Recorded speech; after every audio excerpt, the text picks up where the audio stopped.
纳维莱特的膨胀是好还是坏啊？我来说说自己近半年的使用体验。那首先我特别能够理解那些不喜欢纳维莱特的玩家，因为如果我是一个持续在强度上有所投入的玩家，那么当纳维莱特这样一个角色上线的时候，显然是推倒了原有的强度格局，让我手里的角色贬值，让我之前的投入失去了意义。比如 4.0 夜兰复刻，我囤的原石都给了夜兰，结果 4.1 出现了纳维莱特，很显然这会让我的心态失衡。那一个新的破局者打破了原有的格局，小到游戏，大到现实，厚重到历史，都会遇到层层的阻碍。所以如果我们把纳维莱特看成一个强度的破局者，像这样一个角色，其实最利好的是刚入坑没多久，或者原本就没有什么积累和投入的玩家，比如像我这样的玩家，终日白嫖且不追求强度，那么纳维莱特的出现就给了我解决问题的兜底方案。我是一个特别讨厌刷秘境、重复刷深渊的玩家，因为这些玩法具有极强的重复性，很机械很无聊，我巴不得有一个角色能够一键爆破这些秘境，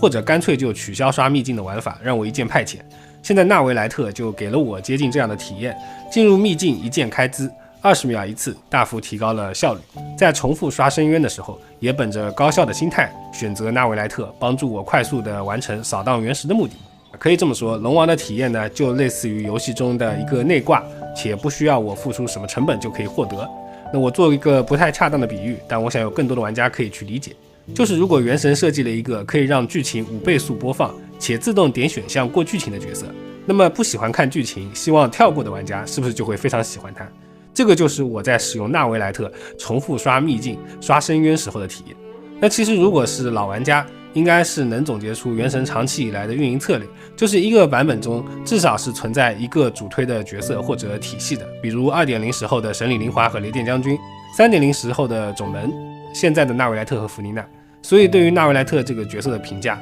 我觉得一定是复杂的、多面的，受到玩家的游戏风格和消费习惯影响的。其实我一直觉得，只从游戏的体验出发，锚定游戏中的难度要求，角色之间的竞争关系其实并不明显。比如我一个账号有纳维莱特、万叶、雷电将军、钟离等强势的人权角色，另一个账号则是八重、胡桃、叶兰、林妮等角色，他们的体验确实有差别，但并没有大到我想要去补全那些人权卡。而且我最近常用的角色是克勤和迪西亚，也就是说角色之间客观存在强弱，但强弱的差距根据每个玩家的心态不同，放大的程度也不同。而我觉得纳维莱特这个角色，他真正的杀伤力其实是在游戏外的舆论场上。当社群讨论也成为游戏体验的一部分时，玩家多多少少就会受到影响。不如龙王一喷虽然是 4.0 才出现的梗，但是在 2.0 的时候，不如灵华，不如雷国， 3.0 出的时候，草体系不如老角色， 3.0 后期变成不如草行酒，这样的梗